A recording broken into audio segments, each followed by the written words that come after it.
नमस्कार, मैं विकास धर।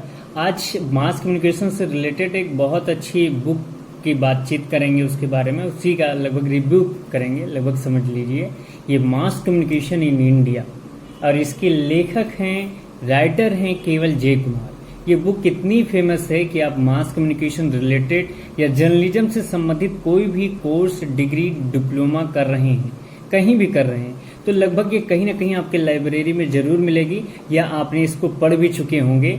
लेकिन फिलहाल मैं उनके लिए वीडियो बना रहा हूँ जो इस बुक को नहीं पढ़े हैं।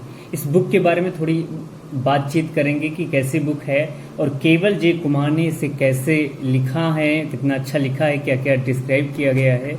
और ये कोई भी एग्जाम जो मास कम्युनिकेशन से रिलेटेड है, जर्नलिज्म से है, किसी यूनिवर्सिटी, कॉलेज, इंस्टीट्यूट का एंट्रेंस एग्जाम या जो नेट जेआरएफ का निकालता है वो एग्जाम, उन सभी में ये रिलेटेड है। हालांकि यूपीएससी में जो 25 सब्जेक्ट होते हैं उसमें मास कम्युनिकेशन नहीं है।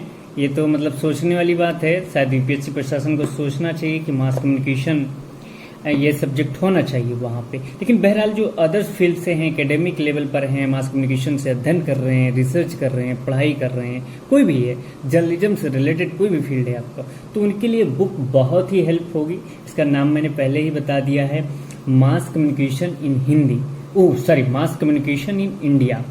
और इसके लेखक केवल जे कुमार साहब हैं। पृष्ठों की संख्या की बात किया जाए तो 610 पृष्ठ हैं इसमें।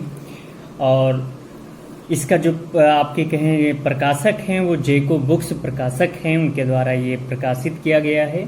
और केवल जे कुमार साहब मतलब अब्रॉड में भी पढ़े हैं, बाहर भी पढ़ाई किए हुए हैं और मास कम्युनिकेशन से बहुत अच्छे से रिलेटेड इसे अच्छे से बुक डिफाइंड किया है। हम इसकी थोड़े बहुत डीप में नहीं जा पाएंगे, लेकिन हल्का फुल्का ये समझ लेंगे कि केवल जे कुमार साहब ने इसे कैसे कैसे लिखा है, क्या क्या इन्होंने समझाने की कोशिश की है। सबसे पहले बता दें कि ये 7 सेक्शन में पूरी बुक डिवाइड है। जो इसका पहला सेक्शन है उसमें introduction to communication theory. Communication theory बहुत सारे दार्शनिकों ने, बहुत सारे सामाजिक शास्त्रों के लोगों ने कम्युनिकेशन थ्योरी दी है। वही थ्योरी को उन्होंने बहुत अच्छे से तमाम कम्युनिकेशन जो राइट हैं, कम्युनिकेशन, इन सब को भी इसी थ्योरी में वेस्टर्न इंडियन थ्योरी कम्युनिकेशन की उसमें डिफाइंड किया है सेक्शन 1 में। सेक्शन आप सेकंड पढ़ेंगे तो उसमें the mass media history practice value, जो मास मीडिया का पूरा इतिहास है कि कैसे ढोल नगाड़े से कम्युनिकेशन शुरू होके अब आज के ऐसे डिजिटल जमाने में आ गया है कि आप हमारा वीडियो देख पा रहे हैं। और जो इसकी प्रैक्टिस है, कैसे ये लगातार होता गया, हम लोग सीखते गए पीढ़ी दर पीढ़ी। और वैल्यू, क्या हमारे मूल्य हैं कम्युनिकेशन की, क्या ज़रूरत है, तो इन सब चीज़ों को डिफाइन किया गया है। मास मीडिया में आप इसमें जर्नलिज्म के बारे में पढ़ेंगे, सिनेमा के बारे में पढ़ेंगे, रेडियो के बारे में पढ़ेंगे और टेलीविज़न के बारे में पढ़ेंगे और रिकॉर्डेड म्यूजिक इंडस्ट्री के बारे में पढ़ेंगे। म्यूजिक इंडस्ट्री भी बहुत बड़ी मतलब एक कहते हैं सेक्टर है जो मास कम्युनिकेशन के अंतर्गत आता है। गाने वाने बनाने के लिए जो मूवी में उपयोग होते हैं उस। और बुक पब्लिशिंग, ये जो मास मीडिया का एक बुक जो हैं, सारे जो पब्लिशिंग होती हैं, ये मास मीडिया के दायरे में आता है। And folk and traditional media भी आप मास मीडिया सेक्शन 2 में इसी में पढ़ेंगे। एडवर्टाइजिंग एंड पब्लिक रिलेशन भी पढ़ेंगे। स्ट्रीट थिएटर भी पढ़ेंगे आप, जो वेस्टर्न इंडियन दोनों थिएटर है। अब सेक्शन 3 जो इसका है केवल जी कुमार की मास कम्युनिकेशन इंडिया की बुक में, उसमें आप पढ़ेंगे psychology and sociology of media audience. जो मीडिया ऑडियंस होता है उसकी जो साइकोलॉजी और सोशियोलॉजी होती है उसके बारे में बातचीत करेंगे। जैसे आप हमारा वीडियो देख रहे हैं तो आपको साइकोलॉजी स्पष्ट है कि आप पत्रकारिता से जुड़े कोई कोर्स कर रहे हैं, पढ़ाई कर रहे हैं या इस क्षेत्र से जुड़े हुए हैं और आपकी सोच है कुछ सीखने की, इस वजह से आप मेरा वीडियो देख रहे हैं। ये आपकी लगभग एक मनोवैज्ञानिक सामान्य सी सोच है जो कोई भी समझ सकता है। सोशियोलॉजी ये है कि आपकी जो सामाजिक, आर्थिक, भौगोलिक ये सब स्थित है, समाजशास्त्र के नजरिए से वो आता है।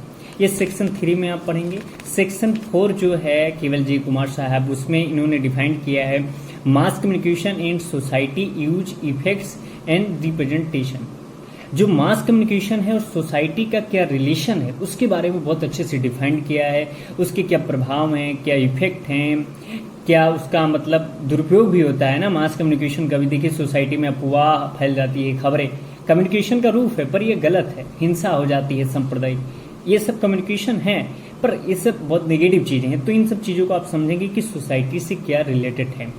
अगला है सेक्शन 5 है mass media culture and development. जो मास मीडिया का कल्चर है, एक सांस्कृतिक प्रवेश होता है, जैसे जैसे नौटंकी, नाटक, ये सब एक ही चीज़ें हैं, लेकिन ये हमारा कल्चरल है, नौटंकी, नाटक, तो ये दो चीज़ें मिल रही है ना।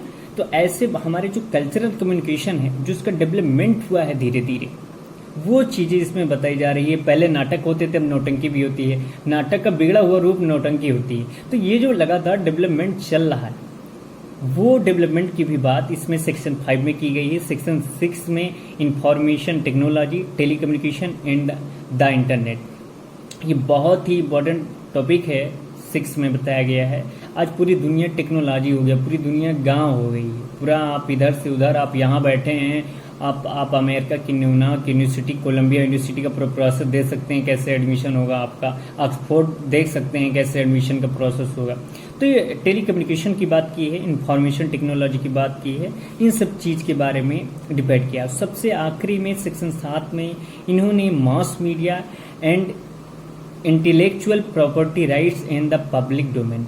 अब एक बड़ा एक सवाल ये हो जाता है कि जो हमारा कोई व्यक्ति लेख लिखता है, कोई व्यक्ति वीडियो बनाता है, तो जैसे कॉपीराइट आपने शब्द सुना होगा, तो अक्सर वो प्रिंट में होता है, लेकिन अब इलेक्ट्रॉनिक मीडिया में भी यूज होने लगा है और लगभग हर जगह उसका बड़ा इंपॉर्टेंट रहता है। रिसर्च वगैरह वगैरह कर रहे हैं, अगर किसी का रिसर्च झूठा है तो पकड़े जाते हैं, तो उन पर मतलब कार्रवाई भी हो सकती है विधिक।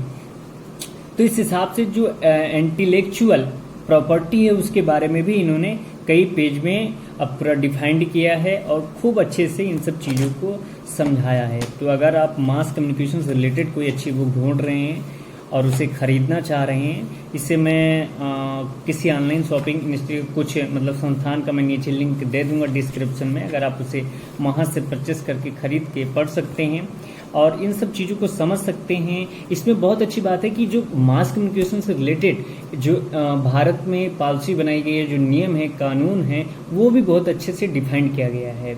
तो आप बहुत अच्छे से इस बुक में केवलजी कुमार द्वारा जो सब बातें बताई गई हैं वो सब आप समझ सकेंगे।